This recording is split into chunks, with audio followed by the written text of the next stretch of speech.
ನಮಸ್ಕಾರ ಎಲ್ಲರಿಗೂ. ನನ್ನ ಸಹೃದಯಿ ಯೂಟ್ಯೂಬ್ ಚಾನೆಲ್ಗೆ ನಿಮಗೆಲ್ಲರಿಗೂ ಸ್ವಾಗತ. ನನ್ನ ಹೆಸರು ಸುವರ್ಣ. ಒಬ್ಬ ರಾಜ 17 ಬಾರಿ ಯುದ್ಧ ಮಾಡಿ ಸೋತಿದ್ದ.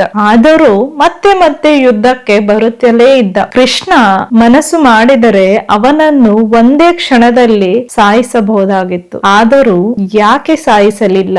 ಆ ರಾಜನ ಜನನವೇ ಒಂದು ವಿಚಿತ್ರ ಕತೆ. ತಿಳಿಯೋಣ ಇಂದಿನ ಕಥೆಯಲ್ಲಿ. ಕೃಷ್ಣ ಮತ್ತು ಬಲರಾಮ ವಿದ್ಯಾಭ್ಯಾಸವನ್ನು ಮುಗಿಸಿಕೊಂಡು ಗುರುಕುಲದಿಂದ ಮಧುರಕ್ಕೆ ಮರಳಿದರು. ಮಧುರಾದಲ್ಲಿ ಶಾಂತಿ ನೆಲೆಸಿರಲಿಲ್ಲ. ಏಕೆ ಅಂದರೆ ಮಧುರಾದ ರಾಜ ಕಂಸ ಸತ್ತು ಹೋಗಿದ್ದ. ಈ ಸುದ್ದಿ ಮಗಧ ರಾಜನಾದ ಜರಾಸಂಧನಿಗೆ ಮುಟ್ಟಿತು. ಈ ಜರಾಸಂಧ ಯಾರಂತ ಗೊತ್ತಾ? ಈ ಜರಾಸಂಧ ಕಂಸನ ಮಾವ. ಕಂಸನ ಸಾವಿನ ಸುದ್ದಿ ಕೇಳಿ ಬೆಚ್ಚಿ ಬಿದ್ದ. ಅವನಿಗೆ ಎಲ್ಲಿಲ್ಲದ ಕೋಪ ಬಂತು. ಇನ್ನು ಕೃಷ್ಣನನ್ನು ಸಾಯಿಸಲೇಬೇಕು, ಕೃಷ್ಣನ ವಂಶ ನಾಶ ಮಾಡಬೇಕೆಂದು ಹಲವಾರು ಬಾರಿ ಮಧುರದ ಮೇಲೆ ದಾಳಿ ಮಾಡಿದ. ಅವನು ದಾಳಿ ಮಾಡಿದ ಹಾಗೆಲ್ಲ ಕೃಷ್ಣ ಬಲರಾಮ ಅವನನ್ನು ಯುದ್ಧದಲ್ಲಿ ಸೋಲಿಸುತ್ತಿದ್ದರು. ಆದರೂ ಅವನ ಪ್ರಯತ್ನ ಬಿಡುತ್ತಿರಲಿಲ್ಲ. ಅವನು ಮತ್ತೆ ಮಧುರದ ಮೇಲೆ ಆಕ್ರಮಣನೇ ಮಾಡುತ್ತಿದ್ದ. ಹಾಗಾದ್ರೆ ಕೃಷ್ಣ ಏಕೆ ಅವನನ್ನು ಮೊದಲ ಬಾರಿಗೆ ಕೊಲ್ಲಿಲ್ಲ? ಕೃಷ್ಣನಿಗೆ ಏನ್ ಗೊತ್ತಿತ್ತು?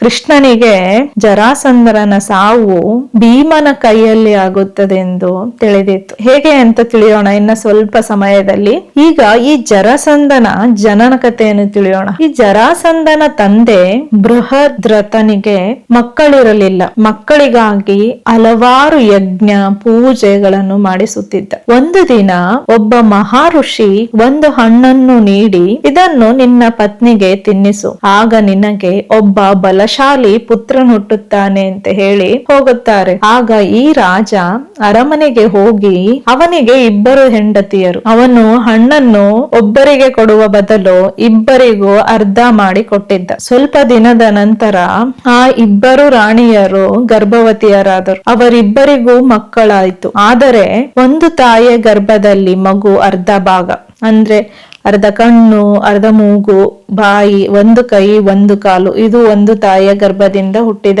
ಮಗು. ಇನ್ನೊಂದು ಗರ್ಭದಲ್ಲಿ ಇನ್ನರ್ಧ ಭಾಗ ಹುಟ್ಟಿತ್ತು. ಅದನ್ನು ನೋಡಿದ ಅರಮನೆಯ ಸೈನಿಕರು, ರಾಜ, ರಾಣಿಯರೆಲ್ಲರೂ ಬೆಚ್ಚಿ ಬಿದ್ರು. ಇದು ಎಂತ ಮಗು, ಇದು ವಿಚಿತ್ರವಾಗಿ ಹುಟ್ಟಿದೆ ಅಂತ ಹೇಳಿ. ಇದು ನಮಗ್ ಬೇಡವೇ ಬೇಡ ಅಂತ ಹೇಳಿ ಅದನ್ನು ಒಯ್ದು ಕಾಡಿನಲ್ಲಿ ಬಿಟ್ಟು ಬಂದರು. ಅದೇ ಕಾಡಿನಲ್ಲಿ ಜರ ಎಂಬ ರಾಕ್ಷಸಿ ವಾಸಿಸುತ್ತಿದ್ದಳು. ಆ ಜರ ಈ ಮಗುವನ್ನು, ಈ 2 ಭಾಗಗಳನ್ನು ಜೋಡಿಸಿದಳು. ಆಗ ಅದಕ್ಕೆ ಜೀವ ಬಂದಿತ್ತು. ಅದು ಅವನಿಗೆ, ಜರಾಸಂಧನಿಗೆ ಇದ್ದ ಒಂದು ವರ ತರನು ಆಗಿತ್ತು. ಅದು ಅವನು ಹುಟ್ಟುವಾಗಿನಿಂದಲೇ 2 ಭಾಗವಾಗಿ ಹುಟ್ಟಿದ್ದರಿಂದ ಅವನಿಗೆ ಇದು ಒಂದು ತರ ವರದ ತರ ಆಗಿತ್ತು.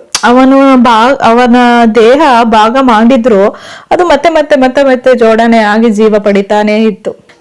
ಈ ಜರ ಎಂಬ ರಾಕ್ಷಸಿ ಅವನ ದೇಹದ ಭಾಗವನ್ನು ಜೋಡಣೆ ಮಾಡಿದ್ದಕ್ಕೆ ಅವನಿಗೆ ಜರಾಸಂಧ ಎಂಬ ಹೆಸರು ಬಂದಿತು. ಮುಂದೆ ಅವನು ಕೂಡ ಮಗಧದ ರಾಜನಾದ. ಹೀಗೆ ಜರಾಸಂಧ ಮಧುರಾದ ಮೇಲೆ ಹಲವಾರು ಬಾರಿ ಆಕ್ರಮಣ ಮಾಡುತ್ತಿದ್ನಲ್ಲ.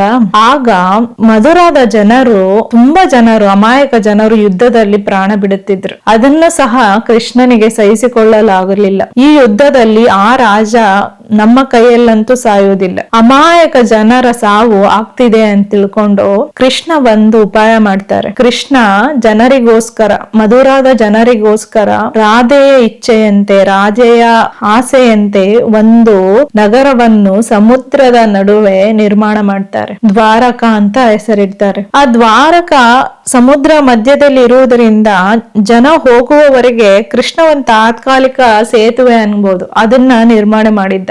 ಎಲ್ಲ ಜನ, ಹಸು, ದನ, ಕರುಗಳು ಎಲ್ಲವೂ ದ್ವಾರಕಕ್ಕೆ ತಲುಪಿತು. ಎಲ್ಲರೂ ಬಂದಿದಾರಂತ ತಿಳ್ಕೊಂಡ ಮೇಲೆ ಆ ದ್ವಾರಕದ ಸೇತುವೆನ್ನೇ ಮುಗ್ದಾಕ್ಬಿಡ್ತಾನೆ ಕೃಷ್ಣ.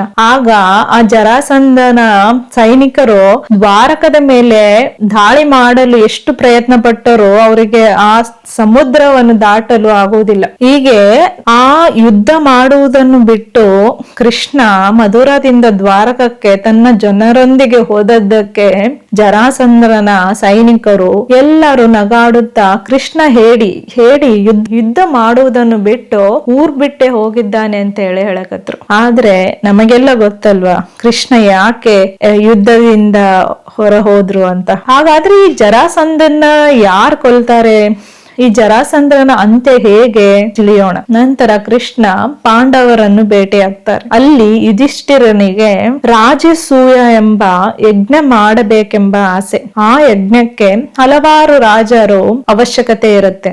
ಆ ರಾಜರಲ್ಲಿ ಕೆಲವರನ್ನು ಈ ಜರಾಸಂಧ ತನ್ನ ಅರಮನೆಯಲ್ಲಿ ಸೆರೆ ಮಾಡಿಟ್ಟಿರುತ್ತಾನೆ. ಅವರನ್ನು ಕರೆದುಕೊಂಡು ಬರಲು ಅರ್ಜುನ, ಕೃಷ್ಣ ಮತ್ತು ಭೀಮ ಬ್ರಾಹ್ಮಣರ ವೇಷವನ್ನು ಹಾಕಿಕೊಂಡು ಮಗಧ ಸಾಮ್ರಾಜ್ಯಕ್ಕೆ ಹೋಗುತ್ತಾರೆ.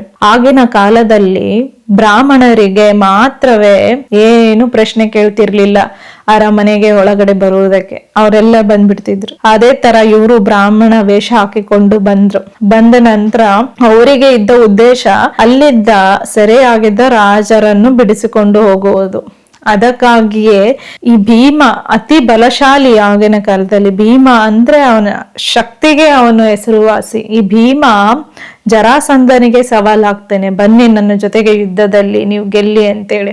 ಅವನು ಎಲ್ಲಿನೂ ಸೋತೇ ಇರುವುದಿಲ್ಲ. ಅವನಿಗೂ ಈ ಭೀಮನ್ ಜೊತೆಗೂ ಗೆಲ್ತೀನಿ ಅನ್ನೋ ಹುಚ್ಚು ಸಾಹಸದಲ್ಲಿ ಯುದ್ಧಕ್ಕೆ ಒಪ್ಕೊಂಡು, ಆಮೇಲೆ ಇದು ಒಂದು ಕ್ಷತ್ರಿಯರ ಒಂದು ಗುಣ. ಅವ್ರನ್ನ ಯಾರಾದ್ರೂ ಯುದ್ಧಕ್ಕೆ ಕರೆದ್ರೆ ಅವರು ಬರಲ್ಲ ಅಂತ ಹೇಳಲ್ಲ, ಅವರು ಯುದ್ಧ ಮಾಡ್ತಾರೆ. ಒಂದಿನ ಅಲ್ಲ, 2 ದಿನ ಅಲ್ಲ, 3-4 ದಿನಗಳ ಕಾಲ ಈ ಯುದ್ಧ ನಡೀತಾನೆ ಇರುತ್ತೆ. ಆಗಲೂ ಕೂಡ ಭೀಮ ಅವನ ದೇಹ ಅದು 2 ಭಾಗ ಮಾಡಿದ್ರು ಇಲ್ಲಿ ಸಮೀಪದಲ್ಲಿ ಇದ್ದಾಗ ಅದು ಮತ್ತೆ ಜೋಡಣೆ ಆಗಿ ಅವನು ಮತ್ತೆ ಬದುಕ್ತಾನೆ ಇದ್ದ. ಕೃಷ್ಣನಿಗೆ ಗೊತ್ತಿತ್ತು, ಕೃಷ್ಣ ಸರ್ವಜ್ಞ, ಕೃಷ್ಣನಿಗೆ ಎಲ್ಲ ಗೊತ್ತಿರುತ್ತೆ. ಕೃಷ್ಣ ಅಲ್ಲೇ ಬಿದ್ದಿದ್ದ ಒಂದು ಕಡ್ಡಿಯನ್ನು ತಗೊಂಡ್ರು, ಅದನ್ನ ಮುರಿದು ಒಂದು ಕಡ್ಡಿಯ ಭಾಗವನ್ನು ಒಂದು ದಿಕ್ಕಿನಲ್ಲಿ, ಇನ್ನೊಂದು ಕಡ್ಡಿಯ ಭಾಗವನ್ನು ಇನ್ನೊಂದು ದಿಕ್ಕಿನಲ್ಲಿ ಎಸೆದರು. ಅವರು ಒಂದು ಮಾತು ಆಡ್ಲಿಲ್ಲ, ಜಸ್ಟ್ ಆಕ್ಷನ್ ಮಾಡಿ ಭೀಮನಿಗೆ ತೋರಿಸಿದರು. ಭೀಮನಿಗೆ ಅರ್ಥವಾಯಿತು ಅವನು ಏನ್ ಮಾಡ್ಬೇಕು, ಜರಾಸಂದ್ರ ಸಾಯ್ಬೇಕು ಅಂದ್ರೆ ಅಂತ. ಅವನು ಮತ್ತೆ ಯುದ್ಧ ಮಾಡಿ ದೇಹವನ್ನು 2 ಭಾಗ ಮಾಡಿ ಆ 2 ಭಾಗವನ್ನು ಒಂದು ದಿಕ್ಕಿನಲ್ಲಿ ಇನ್ನೊಂದು ದಿಕ್ಕಿನಲ್ಲಿ ಹಾಕಿದ.